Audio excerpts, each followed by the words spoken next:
সালামু আলাইকুম। প্রিয় দর্শক, অন্য মঞ্চের আলোচনায় আপনাদের সকলকে আমন্ত্রণ জানাচ্ছি। আজ আমাদের সঙ্গে অতিথি হিসেবে আছেন রহমতুল্লাহি অবরকাতুহ। সম্মানিত দর্শক, ছোট্ট একটি খবর, কিন্তু খবরের নেপথ্যের যে কারণগুলো এবং খবরের যে পরবর্তী যে ভার্সন, আফটার ইফেক্ট, এটি রীতিমতো পিলে চমকানো। সেই কাহিনী আপনাদেরকে বলব। বেশ কয়েকটি ভিডিওতে আপনাদেরকে বলেছি নেপালের যে প্রধানমন্ত্রী বালেন্দ্র শাহদেব, তার সম্পর্কে। তিনি ক্ষমতা গ্রহণ করার পর একের পর এক আশ্চর্যজনক কাজ করে চলেছেন এবং আমাদের এই পাক ভারত উপমহাদেশে ঠিক বেশ কয়েকটি পদ, যেমন তামিলনাড়ুতে যিনি মুখ্যমন্ত্রী হলেন তিনি, পশ্চিমবঙ্গে যিনি মুখ্যমন্ত্রী হলেন তিনি, সঙ্গত কারণে এদের কিনে বাংলাদেশে খুব আলোচনা হচ্ছে। আর বালেন্দ্র শাহদেব যিনি নেপালের প্রধানমন্ত্রী হলেন, তাকে নিয়ে আলোচনা হচ্ছে। তো ভারতের অন্যান্য যে সকল প্রদেশ, যেমন পশ্চিমবঙ্গ বা তামিলনাড়ু, খুবই গুরুত্বপূর্ণ, আসামও গুরুত্বপূর্ণ, কিন্তু যেহেতু সেটা একটা প্রদেশ, সেখানকার মুখ্যমন্ত্রী ইন্টারনালি পাওয়ারফুল হতে পারেন, কিন্তু আন্তর্জাতিকভাবে এক্সটার্নালি বা ইন্টারন্যাশনালি ওরকমভাবে গুরুত্বপূর্ণ নয়। কিন্তু নেপাল ছোট দেশ হওয়া সত্ত্বেও সেখানকার প্রধানমন্ত্রী বালেন্দ্র শাহদেব, তার যে কর্মকাণ্ড, এটি দেশের মধ্যে যেভাবে গুরুত্বপূর্ণ, আমাদের জন্য অনুকরণীয়, আবার সারা দুনিয়ার জন্য অনুকরণীয়। আপনারা জানেন যে বাংলাদেশে যে বিপ্লবটা হয়েছে, যেটিকে আমরা জুলাই আগস্ট বিপ্লব বলি বা জুলাই অভ্যুত্থান বলি বা ৩৬শে জুলাই বলি, আমাদের তরুণরা যেটাকে জেনজি বলা হয়, এই বিপ্লবের ধারক বাহক। আমাদের এই দেশের এই বিপ্লবটি মুখ থুবড়ে পড়েছে।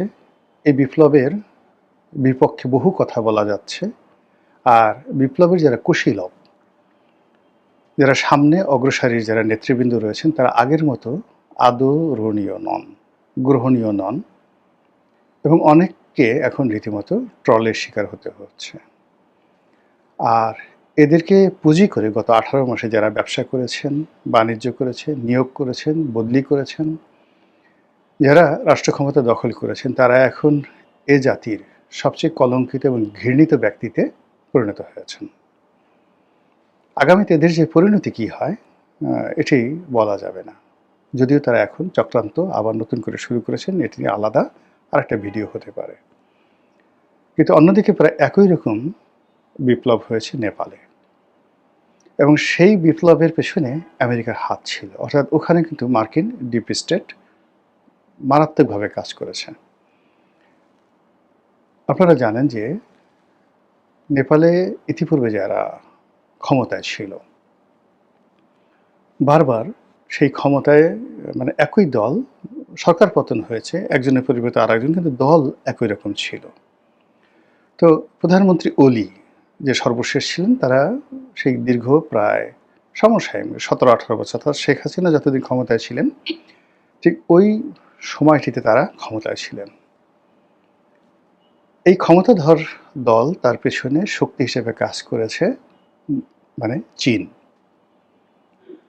তো সেই চীনের কর্তৃত্ব থেকে নেপালকে বাঁচানোর জন্য সেখানে ভারতীয় কর্তৃপক্ষ এবং আমেরিকা যৌথভাবে সেখানে অপারেশন চালিয়েছে, এবং সেই অপারেশন, মানে সরকার যে বিদ্রোহী আন্দোলন, সেই আন্দোলনের সঙ্গে সেই অপারেশন, তাদের ডিপ স্টেট পলিসি, সেখানে সরকারের পতন ঘটিয়ে ফেলেছে। এখানে ঠিক বাংলাদেশে যা কিছু ঘটেছে, অর্থাৎ পাকিস্তান ইমরান খানের পতন, শ্রীলঙ্কাতে রাজা পাকসেদের পতন, এবং নেপালে এই অলির গভর্নমেন্টের পতন, আর বাংলাদেশ একই সূত্রে গাঁথা। তো এখানে যেটা হলো, মার্কিন ডিপ স্টেটের ফলে ইমরান খানের যে পরিণতি হয়েছে বা পাকিস্তানের যে রূপান্তর ঘটেছে, সেটা ওদের একটা স্ট্রং মিলিটারি এবং সিভিল সার্ভিস থাকার কারণে ওটা, মানে বাংলাদেশের মতো ঘটনা পাকিস্তানে ঘটেনি। পাকিস্তান মোটামুটি এই ডিপ স্টেটের ইমরান খানের পতনের পর একটা যুদ্ধ করেছে ভারতের সাথে, কন্টিনিউয়াসলি তারা যুদ্ধ চালিয়ে যাচ্ছে আফগানিস্তানের সঙ্গে, আবার এর মধ্যে ইরানের সঙ্গেও কিন্তু কয়েক দফা তাদের এয়ার স্ট্রাইক হয়েছে। তারপরে তাদের অর্থনৈতিক সংকট, তেলের সংকট, হাজারো সংকটের মধ্যেও তারা এখন বিশ্বের দরবারে শুধুমাত্র মিলিটারি পাওয়ারের কারণে মাথা উঁচু করে দাঁড়িয়ে আছে। তাদের অসীম মনির যিনি আছেন তিনি এখন ইন্টারন্যাশনাল পার্সোনালিটি, প্রধানমন্ত্রী শাহবাজ শরীফ, বিরোধী দলীয় নেতা এবং যাকে বলা হয় সেনাপ্রধান, এই তিনজনকে নাকে দড়ি দিয়ে আমেরিকা ঘোরাচ্ছে। আর তারাও পাপেট ট্রুপে কখনো ইরানে, কখনো সৌদি আরবে, কখনো আমেরিকাতে তারা ঘোরাফেরা করছে, কিন্তু তাদের নিজেদের দেশের ভিতরের মোটামুটি তারা কিন্তু তাদের একটা কর্তৃত্ব বজায় রেখেছে। অন্যদিকে শ্রীলঙ্কা, তারা কিন্তু নিজেদের মতো করে ঘুরে দাঁড়িয়েছে। শ্রীলঙ্কা এবং মালদ্বীপ, শ্রীলঙ্কা এবং মালদ্বীপেও কিন্তু একইভাবে সরকারের পতন হয়েছে, আগের সরকার এবং নতুন সরকার আসছে চীনপন্থী সরকার। মায়ানমারের একই অবস্থা, মানে এর পুরো জায়গাতে, অর্থাৎ এখানে আমেরিকা পুরো রিজিয়নটাকে এলোমেলো করে দেওয়ার চেষ্টা করেছে, কিন্তু সব কিছুর মধ্যে চীনকে ধারণ করে যেভাবে মায়ানমার দাঁড়িয়ে আছে, মায়ানমারের জান্তা সরকার দাঁড়িয়ে আছে, এবং এই যে সেনাপ্রধান, মায়ানমারের সেনাপ্রধান, তিনি একটা নির্বাচন দিয়ে আবার সেই সিসির মতো করে তিনি ক্ষমতা দখল করলেন এবং চীনের কর্তৃত্ব প্রতিষ্ঠা করলেন। আরাকান আর্মি যেভাবে বাড়াবাড়ি করছিল সেই বাড়াবাড়িটাও বন্ধ হয়ে গেছে। আর মালদ্বীপে একই অবস্থা, মৌর্য সরকার সেই অ্যাবসলিউটলি এতটা, মানে সেখানে চীনা প্রভাব যে নরেন্দ্র মোদী স্বয়ং ভ্রমণ করতে আসছেন, কিন্তু তিনি তখন চলে গেছেন দেশ ছেড়ে চীন ভ্রমণ করার জন্য। তো বুঝেন অপমান কাকে বলে। তো সেই দিক থেকে মার্কিন ডিপ স্টেট এবং ভারতের যে পলিসি, সেই পলিসির কারণে নেপালে এত বড় একটা বিপ্লব হলো, এবং সেই বিপ্লবের প্রেক্ষিতে জেনজির প্রতিনিধি রূপে বালেন্দ্র সাদেব ক্ষমতা আসলেন। ক্ষমতা এসে তিনি চীনকে ছেড়ে বা তার দেশের স্বার্থকে ছেড়ে বা দেশের যে প্রচলিত রাজনীতি রয়েছে সেই রাজনীতির যে ধারাবাহিকতা, কন্টিনিউশন, সেটা বাদ দিয়ে ভারতের দালালি করেননি। তিনি আমেরিকার সঙ্গে কোনো চুক্তি করেননি, বরং একটার পর একটা যে সিদ্ধান্ত নিচ্ছেন তাতে করে ভারত মনে করছে, আমেরিকা মনে করছে যে আগে যে অলির সরকার ছিল সেটাই ভালো ছিল। এবং আগের সরকার ভারতে বেশ কয়েকবার তাদের ভারতের সীমান্তে তারা গোলাগুলি করেছে, ভারতকে যুদ্ধের হুমকি দিয়েছে, ভারতের সাথে যুদ্ধ করবে, এবং ভারতের বেশ কিছু এলাকা তারা দখল করে নিয়ে সে প্রথমে আবার 15 দিন পরে সেটা ছেড়ে দিয়েছে, ভারতের সীমানার মধ্যে ঢুকে পড়েছিল। তো ভারত সেই দুঃসহ স্মৃতি থেকে বাঁচার জন্য মনে করেছে যে ইয়াংদেরকে যদি আমরা আনি, তাদেরকে দালাল বানানো যাবে, তাদেরকে টাউট বানানো যাবে, তাদেরকে বাটপার বানানো যাবে, তাদেরকে নারী লোভী বানানো যাবে, তাদেরকে যেভাবে ইচ্ছা সেভাবে ব্যবহার করা যাবে। আর আমেরিকা তো এখানে মানে তাদের যে দক্ষিণ পূর্ব এশিয়াতে ভারতের সঙ্গে তাদের অনেক বাণিজ্যিক সমস্যা আছে, রাশিয়াকে নিয়ে, ইউক্রেনকে নিয়ে, ইরানকে নিয়ে তাদের অনেক সমস্যা আছে, এটা আলাদা পার্ট। কিন্তু দক্ষিণ পূর্ব এশিয়াতে তারা যে ডিপ স্টেট পলিসি বাস্তবায়ন করতে চায় সেখানে তাদের রাইট হ্যান্ড হলো ভারত। তাদের যে ইন্দো প্যাসিফিক যে চুক্তি রয়েছে সেটার যে বাস্তবায়ন সেটা তারা ভারতের মাধ্যমে করতে চায়, সরাসরি নিজেরা এখানে আসতে চায় না। তো সেক্ষেত্রে নেপালে তাদের যে স্বার্থ ছিল সেই স্বার্থ তারা এখন আদায় করার জন্য বাংলাদেশের মতো একটা গোলামির চুক্তি সেখানে করার জন্য, জেএনজিকে ভয় দেখার জন্য, তাদের দেশে ক্রাইসিস তৈরি করার জন্য প্রাণান্ত চেষ্টা ভারত এবং যাকে বলা হয় আমেরিকা করে গেছে বা করে চলেছে। কিন্তু আজকের দিন পর্যন্ত সেখানকার অভ্যন্তরীণ রাজনীতিতে, অর্থনীতিতে একটা ডট বসাতে পারেনি। বাংলাদেশে এই যে তেল নিয়ে একটা সমস্যা হলো, এটা তো বাংলাদেশে একেবারে স্পষ্ট ডিপ স্টেটের একটা চালাকি, মূলত বর্তমান সরকারকে ভয় দেখানোর জন্য, তাদেরকে এই চুক্তি বাস্তবায়নের জন্য। এই তেলের যখন ক্রাইসিস হচ্ছে সেই ক্রাইসিসের মধ্যে কিন্তু তারা এই বিমান কেনার চুক্তি করিয়ে নিয়েছে। আবার নির্বাচনের টোপ দিয়ে 12 তারিখে নির্বাচন হবে ফেব্রুয়ারি মাসের, 9 তারিখে তারা ইউনূসকে বলছে যে এটা করো, তারপরে বিএনপিকে বলেছে তোমরা ক্ষমতা যদি আসতে চাও এটা করো, সম্মতি দাও, জামাতকে বলেছে তোমরাও ক্ষমতা আসবে, তোমরাও সম্মতি দাও। ফলে কি হচ্ছে, সবাই মানে একত্রে যেভাবে হ্যামিলনের বাঁশিওয়ালা বাঁশি বাজিয়েছিল আর শহরের ইঁদুরগুলো আর শিশুগুলো যেভাবে নদীতে ঝাঁপিয়ে পড়েছিল, আমাদের দেশেও আমরা ঠিক এইভাবে পঙ্গপালের মতো আমেরিকার যে চুল্লি, আণবিক চুল্লি, আমেরিকার যে আগ্নেয়গিরি, আমেরিকার যে নরক, সেখানে ঝাঁপিয়ে পড়ার জন্য আমরা সবাই যেখানে উদ্গ্রীব, কখন কার আগে ঝাঁপিয়ে পড়ব, পিপিলিকার পাখা হয় মরিবার তরে, এইরকম আমাদের সবারই পাখা হয়েছে শুধুমাত্র আমেরিকার নরকে ঝাঁপ দেওয়ার জন্য। এই যখন আমাদের অবস্থা, ঠিক সেই সময়টাতে বালেন্দ্র সাহাদেব মার্কিন রাষ্ট্রদূতকে, মার্কিন দূত, এবং সেটা যেন তেন দূত নয়, আমি আগের একটা ভিডিওতে বলেছিলাম যে তারা এখন যে তাদের সব কিছুর যে গ্লোবাল, এই যে এশিয়া রিজনের যে হেডকোয়ার্টার, যেটা একটা সময় রিয়াদে ছিল, দেন কাতারে ছিল, দুবাইতে ছিল, সিরিয়াতে ছিল, এই টোটালটা রিয়াদ থেকে নিয়ন্ত্রণ হতো। এই হেডকোয়ার্টারটা এখন তারা নিয়ে আসছে দিল্লিতে। আর এই হেডকোয়ার্টারের যিনি বেসামরিক ব্যক্তি, প্রধান ব্যক্তি, তিনি হলেন ভারতে নিযুক্ত মার্কিন রাষ্ট্রদূত।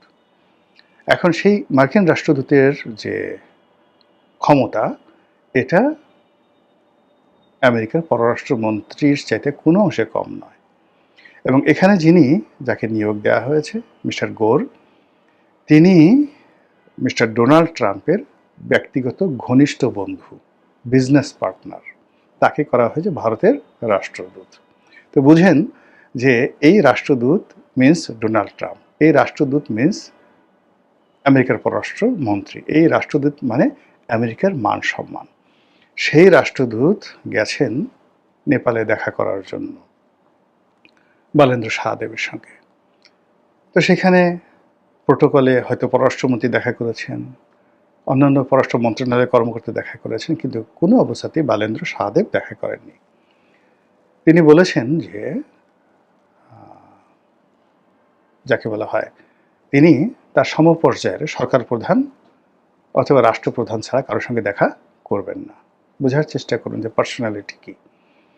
তো দিল্লির যে রাষ্ট্রদূত, তাকে যদি আপনি ধরেন, বাংলাদেশে এখন সালাউদ্দিন সাহেব, আর বাংলাদেশে এখন যে মার্কিন রাষ্ট্রদূত, সেক্ষেত্রে যদি দিল্লির রাষ্ট্রদূতকে আপনি বাংলাদেশের এখন ডিফ্যাক্টো প্রধানমন্ত্রী সালাউদ্দিন সাহেবের সঙ্গে তুলনা করেন, সেক্ষেত্রে বর্তমানে ব্রেন্ট ক্রিস্টেনসেন, যিনি বাংলাদেশের রাষ্ট্রদূত রয়েছেন, তার অবস্থান হবে আমাদের গলাচিপা উপজেলার OC, just OC, officer in charge.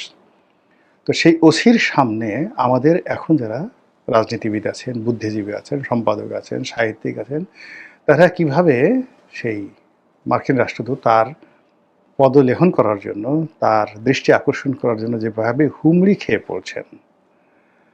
তো সেখানে ডোনাল্ড ট্রাম্পের ঘনিষ্ঠ বন্ধু, মার্কিন স্পেশাল এনভয়, এই যে এশিয়া রিজনে যিনি মার্কিন সমস্ত স্বার্থের প্রতিভূ, সেই লোককে নেপাল থেকে অপমান করে বিদায় করে দেওয়া হলো, তাকে রিফিউজ করে দেওয়া হলো। এটা যেন অনেকটা শেখ হাসিনা যেভাবে মার্কিন পররাষ্ট্রমন্ত্রী হিলারি ক্লিন্টনের ফোন ধরেননি, যেভাবে আলগোরের মতো মানুষ,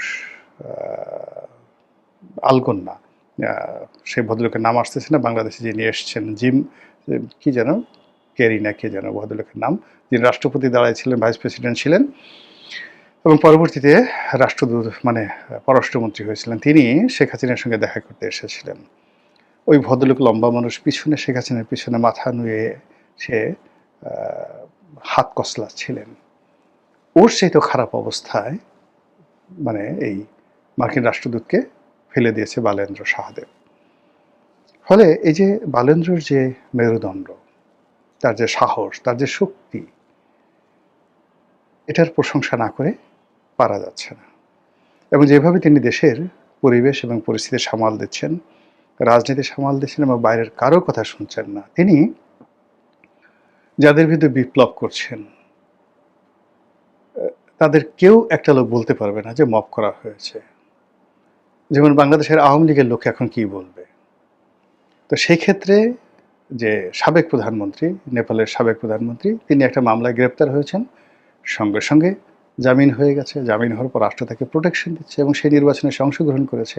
তো এই যে একটা সহমর্মিতা, এই যে দেশকে গঠন করার যে উদারতা, নতুন প্রজন্মের একজন নেতা হিসেবে বালেন্দ্র যে যাকে বলা হয় দৃঢ়তা দেখাচ্ছেন, তার সঙ্গে যদি আমরা বাংলাদেশের তুলনা করি, আমাদের সঙ্গে আমেরিকার যে চুক্তি, সেই চুক্তি নিয়ে সরকারি দল বিরোধী দলের তুলু কথাবার্তা শুনি, এবং ক্ষমতায় যাওয়ার জন্য আমাদের বিভিন্ন লোক যেভাবে আমরা জিহ্বা বের করে আছি, সেই জিহ্বার মাথায় লবণ পড়লো নাকি বিষ পড়লো নাকি কোনো আরও বাজে জিনিস পড়লো, সেটি নিয়ে আমরা যখন কোনো রুচি অভিরুচি চিন্তা ভাবনা করছি না, ক্ষমতায় যেতে হবে, ক্ষমতায় থাকতে হবে, সেই ক্ষেত্রে বালেন্দ্রের এই বিষয়টি প্রশংসা না করে থাকা যায় না। মহান আল্লাহ আমাদের সবাইকে হেদায়েত দান করুন, হেকমত দান করুন। আসসালামু আলাইকুম রহমতুল্লাহি ওয়া বারাকাতুহু। প্রিয় দর্শক, নেপালের মতন একটি ছোট্ট দেশের সাম্প্রতিক সময় ঘটে যাওয়া একটি ঘটনাকে সামনে নিয়ে এসে একটু তুলনা করতে চাই আমরা, অর্থাৎ বাংলাদেশ কতটা নোংরাভাবে মার্কিন তোষণ নীতি অবলম্বন করে। মার্কিন অধিপতি ডোনাল্ড ট্রাম্পের এই অঞ্চলের অর্থাৎ দক্ষিণ এবং মধ্য এশিয়া বিষয়ক বিশেষ দূত এবং একই সঙ্গে ভারতে নিযুক্ত মার্কিন রাষ্ট্রদূত সার্জিও গোর গত শনিবার গিয়েছিলেন নেপাল সফরে যাওয়ার পরে নেপালের নবনিযুক্ত প্রধানমন্ত্রী বালেন্দ্র শাহ কষে একটা থাপ্পড় মেরে দিলেন। আক্ষরিক অর্থে যদিও এটি থাপ্পড় নয়, তবে যা তিনি করলেন তাতে থাপ্পড় বলাটাও কম হয়ে যায়। কেন? তিনি নেপাল সফরে গিয়ে বালেন্দ্র শাহের সঙ্গে বৈঠক করার অনুরোধ জানিয়েছিলেন, প্রস্তাব দিয়েছিলেন, কিন্তু বালেন্দ্র শাহ স্ট্রেট বলে দিলেন তার সঙ্গে কোনো বৈঠক নয়। কেন বৈঠক করতে চাইলেন না সে বিষয়ে জানাচ্ছি। এখন এই যে শুধু কোনো দেশে নিযুক্ত মার্কিন রাষ্ট্রদূতই নন, যিনি এই দক্ষিণ এবং মধ্য এশিয়া বিষয়ক বিশেষ দূত মার্কিন প্রেসিডেন্টের, তিনি মানে আমাদের দেশ, তার মতো কেউ আমাদের দেশে প্রধানমন্ত্রীর সঙ্গে দেখা করতে চাইলে সেটি নাকচ করে দেওয়ার সচরাচর কোনো ঘটনা কি আমাদের সামনে পড়ে? শুধু তার মতো ব্যক্তিই নন, বাংলাদেশে নিযুক্ত কোনো মার্কিন রাষ্ট্রদূতও যদি এই ধরনের ইচ্ছা পোষণ করেন, আমরা কি এই ধরনের কোনো চিত্র দেখি সচরাচর? বরং আমরা দেখি মার্কিন রাষ্ট্রদূত আমাদের মন্ত্রীদের উপর ছড়ি ঘোরান। বিষয়টি হচ্ছে যে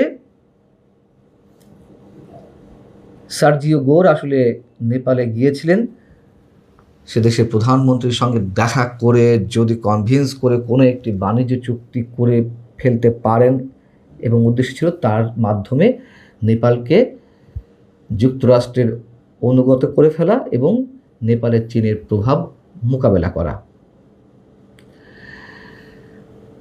কোনো কিছু একটা প্রলোভন তিনি দেখাতে চেয়েছিলেন সরাসরি প্রধানমন্ত্রীকে সাক্ষাতের মাধ্যমে। কিন্তু এই বিষয়টি মার্কিন দূতাবাস বা সার্জিও গোর তার এক্স হ্যান্ডেলে তো এড়িয়ে গেছেনই, বরং এটি নেপালের বিভিন্ন গণমাধ্যমে খোলাসা হয়ে উঠেছে যে নেপালের প্রধানমন্ত্রী কেন তার সঙ্গে দেখা করতে চাননি, আর সার্জিও গোরও আসলে কী অবস্থায় পড়েছিলেন। সার্জিও গোর নেপালের সফর শেষে তার এক্স হ্যান্ডেলে লিখছেন যে সফরটি অত্যন্ত ফলপ্রসূ হয়েছে। মানে এত বড় অপমানিত হওয়ার পরেও তিনি লিখছেন, নেপালের নতুন সরকারের কাছে পরিবর্তনের জন্য এক অবিশ্বাস্য জনসমর্থন রয়েছে এবং তাদের ঘোষিত সমস্যাগুলো আশাব্যঞ্জক, ফুলিয়ে ফাঁপিয়ে যা কিছু বলা যায়। তিনি বলছেন যে আমরা একসঙ্গে ঘনিষ্ঠভাবে কাজ করার জন্য উন্মুখ হয়ে আছি। মেসেজটি সিগনিফিকেন্ট। তো পররাষ্ট্র মন্ত্রণালয়ের দায়িত্বপ্রাপ্ত মন্ত্রী সহ আরও বেশ কয়েকটি মন্ত্রণালয়ের দায়িত্বপ্রাপ্ত ব্যক্তিগণ তারা বালেন্দ্র শাহকে অনুরোধ জানিয়েছিলেন যে সার্জিও গোর অনেক হার্ডলি রিকোয়েস্ট করছেন, আপনার সঙ্গে এটি বৈঠক করতে চান। কিন্তু নেপালের প্রধানমন্ত্রী স্ট্রেট জানিয়ে দিলেন যে নির্বাচিত দেশের কয়েকটি দেশের তাও কূটনীতিক কর্মকর্তা বা পররাষ্ট্রমন্ত্রী পদমর্যাদার নিচের নেতাদের কারোর সঙ্গে তিনি সাক্ষাৎ করতে চান না। তাকে যখন অনেকভাবে বোঝানো হলো, মন্ত্রীরা হয়তো চেষ্টা করছিলেন যে এটি জানাতন ব্যক্তি নন, এটি ডোনাল্ড ট্রাম্পের বিশেষ দূত, দক্ষিণ এবং মধ্য এশিয়ার, এটি প্রত্যাখ্যান করা ঠিক হবে না। কিন্তু তিনি তার সিদ্ধান্তে অটল রইলেন এবং তিনি একথাও জানিয়ে দিলেন ওই সময় যে আগামী 1 বছরের জন্য কোনো বিদেশ সফর করার পরিকল্পনা তার নেই এবং এই ধরনের কূটনৈতিক প্রোটোকলই তিনি মেনটেন করতে চান। সার্জিও গোরের এই সফরের পর মার্কিন দূতাবাস, ভারতের মার্কিন দূতাবাস, তারা বলল যে এই সফরের মূল লক্ষ্য ছিল যুক্তরাষ্ট্র নেপালের অংশীদারিত্বকে আরও গভীর করা এবং বাণিজ্যিক সম্পর্ক সম্প্রসারণ করা, যার মধ্য দিয়ে নেপালের ক্রমবর্ধমান প্রযুক্তি খাতে নতুন মার্কিন ব্যবসার সুযোগ সৃষ্টি অন্তর্ভুক্ত, ইত্যাদি ইত্যাদি আরও অনেক কিছু লিখল। কিন্তু উদ্দেশ্যটি ছিল আসলে ভিন্ন কিছু এবং বালেন্দ্র শাহ সেটি বুঝতে পেরেই তিনি তার অনুরোধ প্রত্যাখ্যান করলেন এবং একই সঙ্গে তিনি স্টেট জানিয়ে দিলেন যে আমি এই ধরনের পদমর্যাদা কারোর সঙ্গে বৈঠক করতে চাই না। বাংলাদেশ হলে কি হয়? কোথাও মানে আমাদের কি এই ধরনের কোনো কিছু সচরাচর জানার কোনো সুযোগ হয়েছে যে মার্কিন রাষ্ট্রদূত কারোর সঙ্গে দেখা করতে চেয়েছেন বা প্রধানমন্ত্রীর সঙ্গে দেখা করতে চেয়েছেন, সে তিনি জেনেই হন না কেন আমাদের প্রধানমন্ত্রী অবস্থা থাকায় সেটি রিফিউজ করা হয়েছে, দেখা দেননি, সাক্ষাৎ করেননি? মনে হয় না, এই ধরনের কোনো সচরাচর ঘটনা আমাদের মনে পড়ে না। তবে হ্যাঁ, একবারে যদি আমি মনে করতে পারি যে সাবেক মার্কিন রাষ্ট্রদূত পিটার হাস শেখ হাসিনা যখন প্রধানমন্ত্রী ছিলেন তখন তার সাথে কোনো এক সময় বারবার সাক্ষাৎ চেয়েও পাচ্ছিলেন না এবং ফাইনালি তিনি যখন বাংলাদেশ থেকে বিদায় নেন, তার কার্যকাল শেষ হয়ে আসে, সেই পর্যন্ত পিটার হাসকে সাক্ষাৎ দেননি শেখ হাসিনা। আমাদের কোনো মন্ত্রী কি করেন শুনি তো যে কেউ কেউ গিয়ে মার্কিন দূতাবাসে গিয়ে হাজিরা দেওয়ারও রেকর্ড আছে। এমনকি আমাদের দেশের গণমাধ্যমও বা অনেক সাংবাদিক মার্কিন রাষ্ট্রদূতের পেছনে পেছনে ঘোরেন, মনে হয় যে কি না কি হয়ে গেছেন সেই ব্যক্তি। এই নেপালেরই অন্তর্বর্তী প্রধানমন্ত্রী সুশীলা কার্কি, তিনি প্রধানমন্ত্রী থাকা অবস্থাতেই মন্তব্য করেছিলেন যে নেপাল কোনো অবস্থাতেই বাংলাদেশ হবে না। কেন বলেছিলেন? এই কারণে নেপালেও জেএনজিদের নেতৃত্বে অভ্যুত্থান সংঘটিত হয়েছে, বাংলাদেশেও জেএনজিদের নেতৃত্বে 5 আগস্টের আন্দোলন বা অভ্যুত্থান সংঘটিত হয়েছে।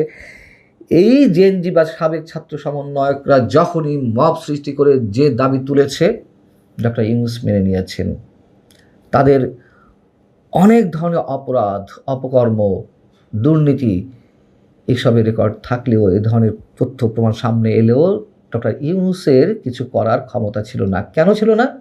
অভ্যুত্থানটি তো মার্কিন ব্লুপ্রিন্টের মাধ্যমেই হয়েছিল এবং ডক্টর ইউনূস তো মার্কিন এজেন্ট হয়েই এই দেশে সরকার প্রধানের দায়িত্বে বসেছিলেন। অতএব তার তো কোনো সাহস ছিল না।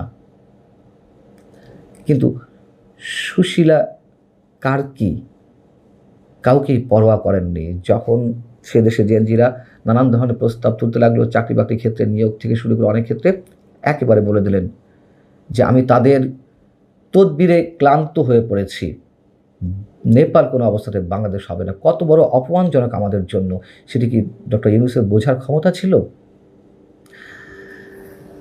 এমনকি এই যে বালেন্দ্র শাহ প্রধানমন্ত্রী হলেন নির্বাচনের মাধ্যমে, তার নিজেরও যদিও রেকর্ড রয়েছে, তিনি একটি সিটির মেয়র ছিলেন এবং আমাদের সবাই জানি যে জেএনজিতে যে আন্দোলন গড়ে উঠেছিল তার অন্যতম নেতৃত্বে ছিলেন বালেন্দ্র শাহ। কিন্তু তাই বলে তিনি জেএনজিদের নেতৃত্বে কোনো দল করেননি, জেএনজিদের ব্যবহার করে তিনি রাষ্ট্রীয় ক্ষমতায় যাননি, জেএনজিদের তিনি তোয়াজ করেননি। এখনও আমরা দেখতে পাই এই সাবেক ছাত্র সমন্বয়কদের সাথে নির্বাচিত একটি সরকারের প্রধান অথবা বিএনপি সরকারকে কোনো কোনো ক্ষেত্রে আপোষ করতে হয়। যাই হোক, আমাদের মূল আলোচনার বিষয় ছিল মার্কিন তোষণ নীতি। নিশ্চয়ই মার্কিন তোষণ নীতির উদাহরণ বাংলাদেশে কম নয়। এখন তো আমরা গোলামেই পরিণত হয়ে গেছি। যে চুক্তিটা হয়েছে সেই চুক্তি সম্পর্কেও আমাদের মন্ত্রীদের কেউ কেউ বলেন যে এই চুক্তি সম্পর্কে আমাদের শ্রদ্ধাবোধ থাকতে হবে। কি লজ্জাজনক কথা। ভালো থাকুন সবাই। আল্লাহ হাফিজ।